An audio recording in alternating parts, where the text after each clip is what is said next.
Hola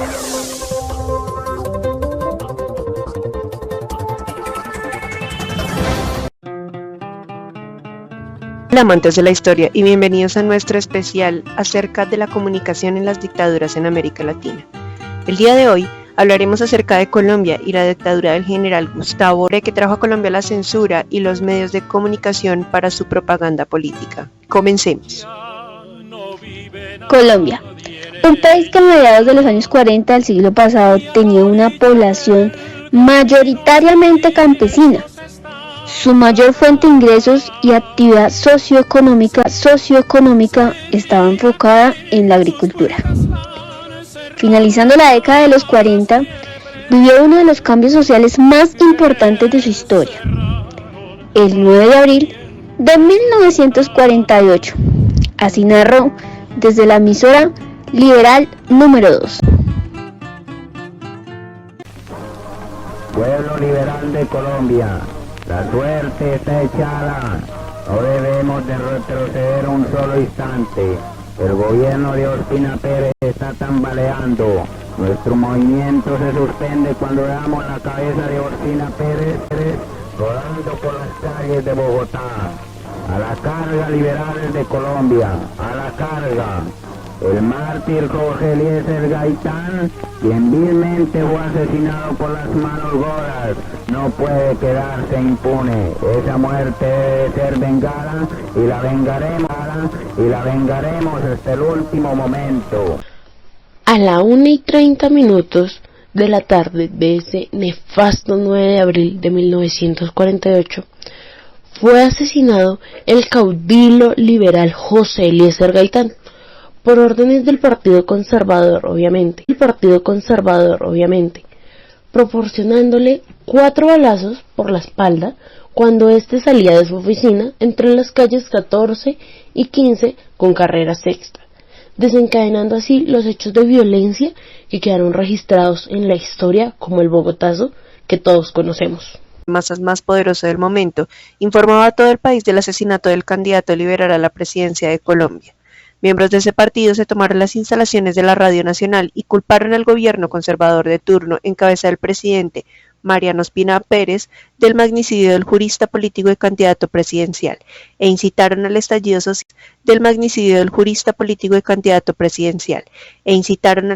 social como el que nunca se había vivido en el país. El Bogotazo, como fue conocido en ese momento de disturbios, sangre y muerte en la capital de la República, se expandió también por algunas regiones de nuestra patria, hecho que impulsó a uno de los periodos más violentos de nuestra historia, la guerra bipartidista que obligó al desplazamiento de miles de colombianos del campo a la ciudad gracias al sectarismo y la intolerancia política. Si no hubiera sido por el trago, estaríamos en el poder. En cierto modo lo estamos, puesto que el gobierno tuvo que nombrar la mitad de los ministros liberales. Sí, pero yo no creo que este gobierno... que durar, porque el país aún está al borde del abismo. En Bogotá no han podido terminar aún con los francotiradores. Después de 5 años de guerra bipartidista, el 13 de junio de 1953, el general Gustavo Rojas Pinilla, con el apoyo de sectores empresariales, políticos y la misma Iglesia Católica, asumió el cargo de presidente de la República de Colombia. El alzamiento militar fue el resultado de un acuerdo entre fuerzas políticas con el fin de evitar una guerra civil.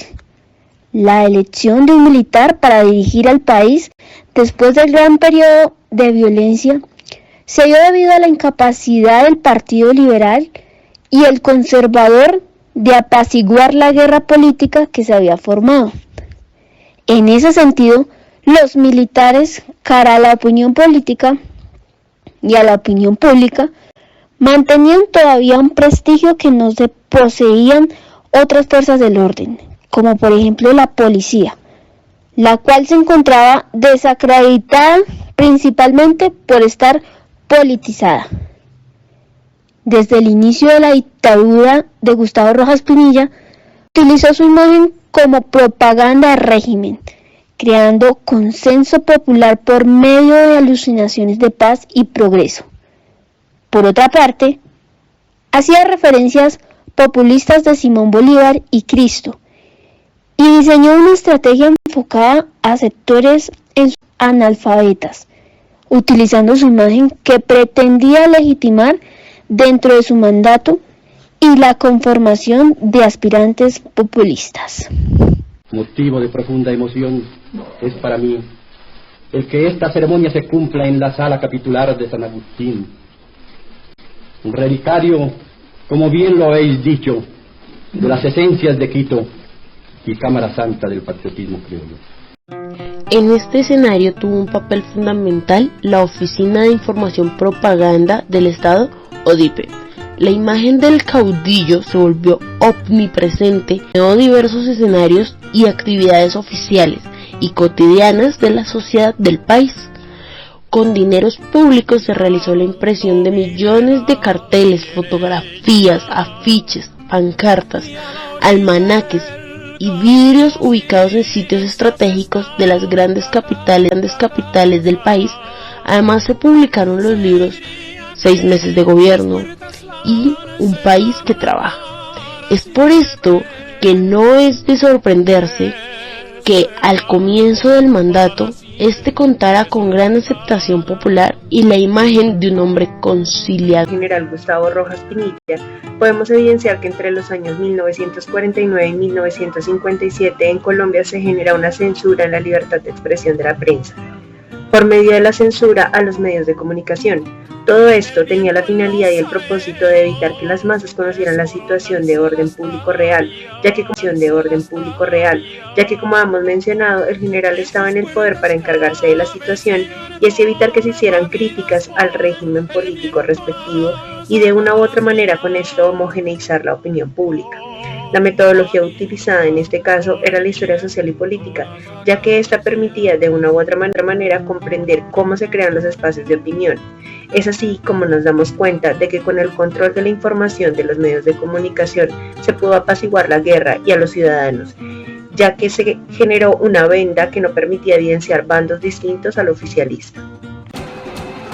Vemos así como el Estado canaliza los medios de comunicación para poder llegar a la población y difundir su mensaje.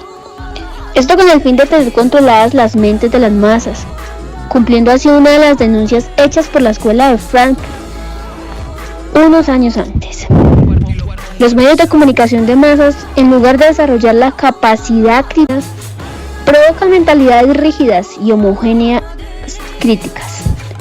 Aquellos aprovechados por el Estado para difundir sus discursos y que de esta forma la población vaya aceptándolos sin una perspectiva nada crítica. Pero, ¿cuáles fueron estos medios de comunicación? Algunos perseguidos durante estos años del gobierno de Gustavo Rojas Pinilla.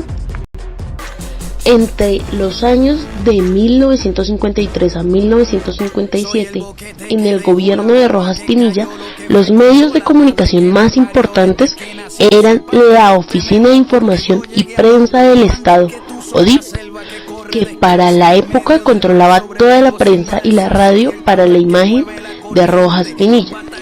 Otro de los medios más importantes para este gobierno fue la radio, a través de la radiodifusora nacional, donde transmitían las informaciones oficiales, los periódicos, El Tiempo, El Espectador, hasta su censura. El principal diario que favorecía al gobierno en la época era El Diario de Colombia. Todo esto era auspiciado por el gran poder del gobierno militar y de control sobre todos los estamentos.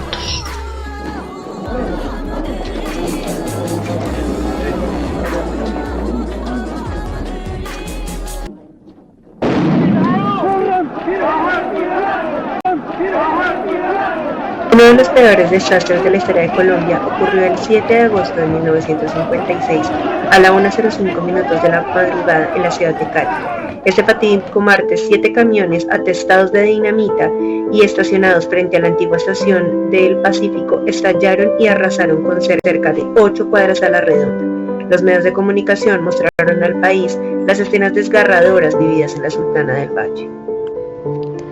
La naciente televisión colombiana, recién traída en 1954 por el mismo general Rojas para ampliar el espectro de su propaganda política, se hizo presente grabando para todo el país el desastre, pero también fue el medio que hizo llegar la noticia a escala global y que permitió que el mundo conociera la desgracia, lo cual logró que la comunidad internacional ayudara en la reconstrucción de la capital del Valle del Cauca.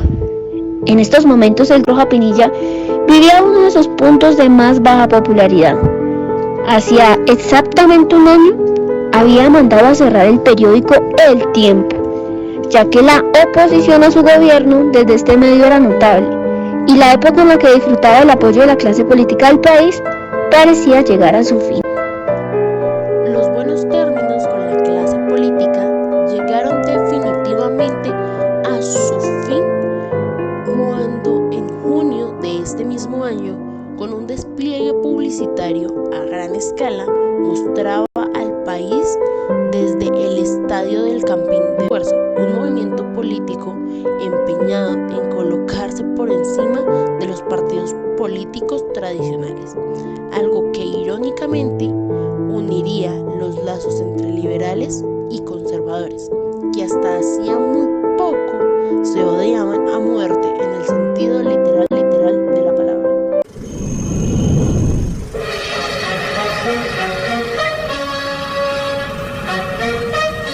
El mundo al instante.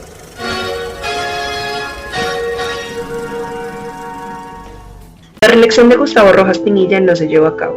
La iglesia La iglesia, los estudiantes, la banca y los sindicatos declararon un paro nacional el 6 de mayo contra su reelección. En la madrugada del 10 de mayo de 1957, Rojas aceptó retirarse y en su situación nombró a un gobierno militar de transición.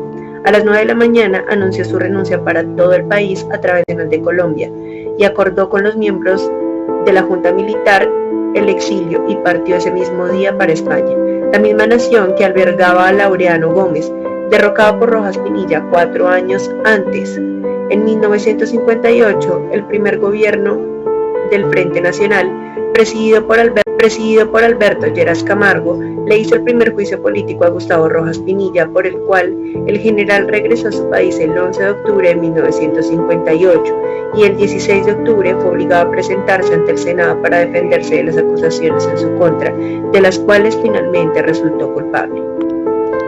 General Rojas fue absuelto en 1966.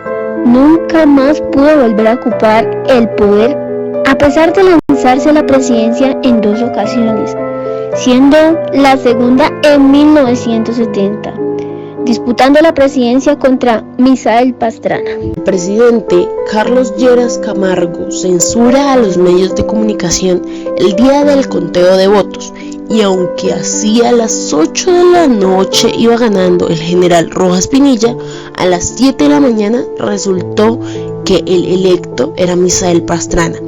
Ese 19 de abril nació el grupo paramilitar, el grupo militante M19. Finalmente, el general fallece el 17 de enero de 1975, producto de un infarto a los 74 años.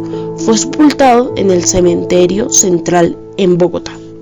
Amado por muchos y odiado por muchos más, es innegable que el general Rojas Pinilla fue el precursor de la propaganda política en Colombia y el padre de los medios de comunicación del país.